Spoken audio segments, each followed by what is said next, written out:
to Echo for map number 1 of this best of 3. Obviously, Billowy is no longer here. And let's do this. KeeN and aLive, the two players who were the Koreans in the Wardi Open number 1, which we had earlier this year during September. So pretty cool to see them both qualifying for the WardiTV Christmas Invitational. It is to the top left-hand side our blue Terran player. It is aLive. And to the bottom right-hand side, our red Terran player is KeeN. If a StarCraft streamer got sponsored by Jack Daniels, you'd sub in an instant. Blizzard actually have rules. That means it's kind of awkward to get sponsored by a lick. So I actually got a sponsor offer from an alcohol company, like someone who makes alcohol. It wasn't a spirits company. It wasn't someone you would have heard of. It was like a handcrafted cider company, and I couldn't take it because Blizzard's rules on sponsorships from alcohol-based companies and basically promoting alcohol during their streams is really, really, really strict. Like, you just can't do it.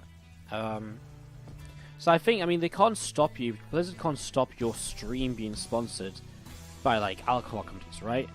But they can stop your events being, sponsored by them. So if I ran it, I wouldn't be able to necessarily advertise my sponsor during the team league or something, right? So it's a little bit awkward. It's a little bit awkward. It's one of those things you can talk to them about and figure it out, but in general, they're just like, nuh-uh. Nuh-uh. How long until the tree falls over from the weight of the Christmas baubles? The tree looks pretty stable. I think we could fit at least twice as many as what's on it right now on the tree. I think we could get 2 times as many baubles on the tree as what we have right now, honestly. I truly believe. I truly believe. So we're going to be setting up factories on the way from both players, but it's slightly different builds. aLive has gone for a bit of a faster CC, so slightly faster CC from aLive, which means he basically just didn't take his second gas as early as KeeN, who does take the second gas. We'll just build up into a bit of a Reaper Hellion based open here. And yeah, we're just going to be seeing the Starfall coming up from KeeN. So Starfall comes up, Reaper Hellion from him to apply some early map control. And we just see Reactor coming up for aLive. He's going to have that factory as well. And I guess what we're kind of looking towards is just sort of seeing, like, well, do we see like a Cyclone coming out? Do we see Hellions? What is the plan from aLive? Probably Hellions, actually. No, 1 Hellion and 2 Marines. So probably a Hellion into a Widow Mine or something. Maybe a Hellion into a Tech Lab for Club Banshee play. A few different ways you can do this off of this earlier expansion, which means that aLive will have the early eco lead. And of course, that's something which KeeN will have to work towards, kind of negating, obviously, to some extent. We're going to be seeing these units coming up the ramp, and well, Reaper goes down already. Hellion and 2 Marines against a Hellion and 2 Reapers. It's pretty good micro from either side. It's actually going to be aLive who just push this back. Neither player losing anything there in the end. As my mouse goes crazy. My mouse feels a bit weird today. It's one of those days. It's just nothing seems to be going right with it. There is Viking is on the way up as well, and I mean, we just sort of see a very standard setup here. KeeN's actually going to go into a Liberator to try and apply some pressure. With a Viking already out, that's probably not going to be able to do too much here, but we shall see. 3 Reapers and 2 Hellions now coming up this ramp, but it's again good micro by aLive to minimize the damage he's taken. Moving away from those grenades every time, now losing one of his own Hellions, but he already killed one of his opponents.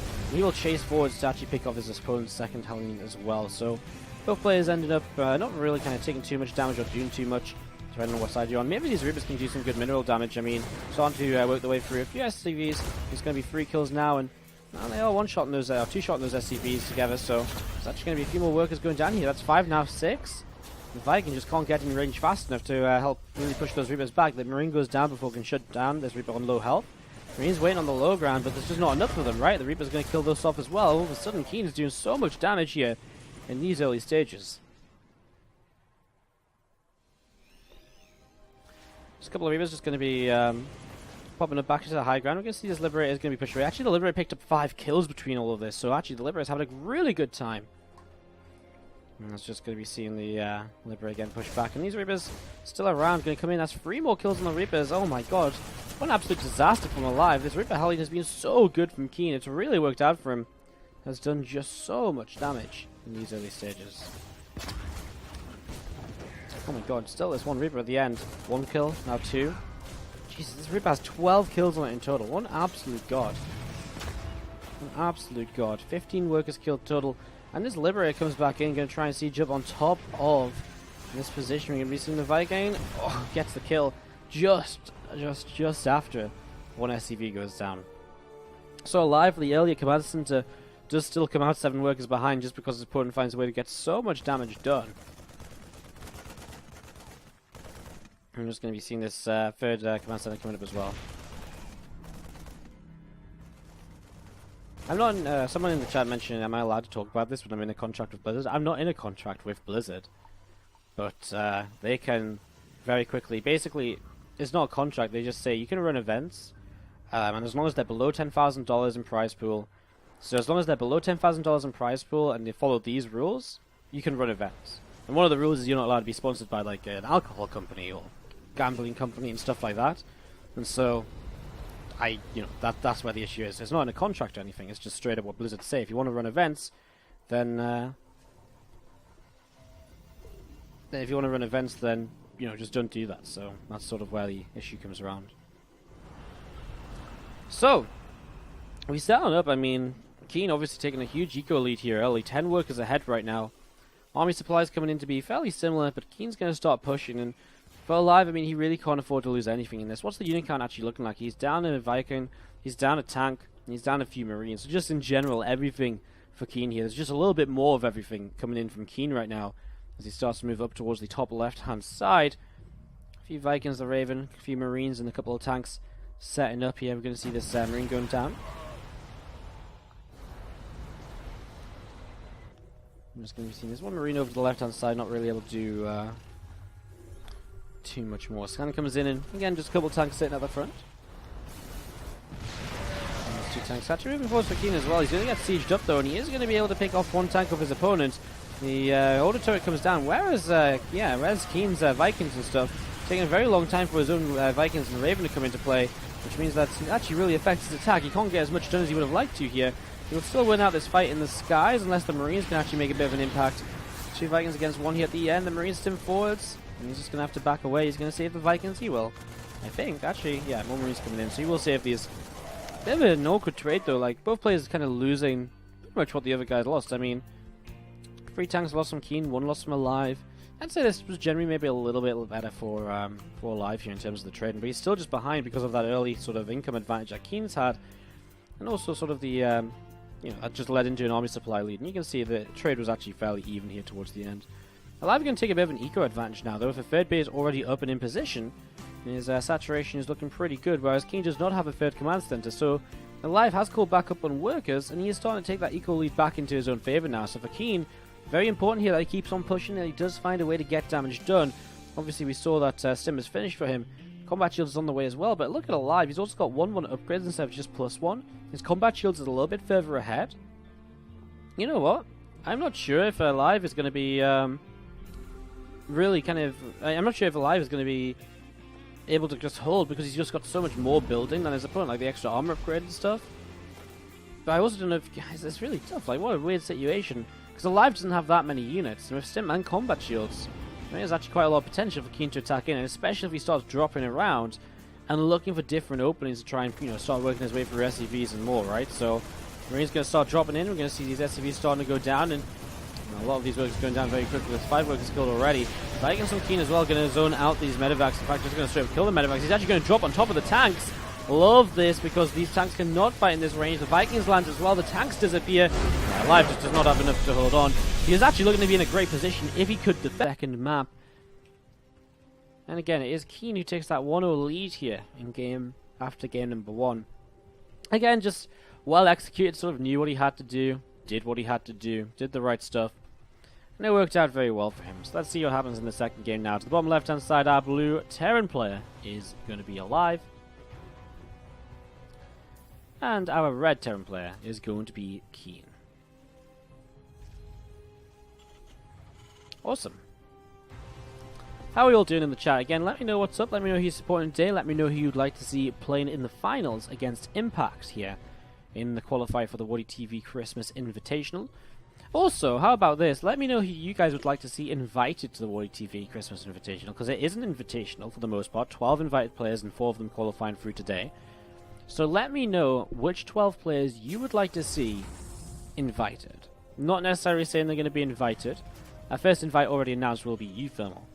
But let me know who you want to see trying to win out in the WardiTV Christmas Invitational this week. Let me know. I'm intrigued. I'm actually very intrigued as to what you guys have to say.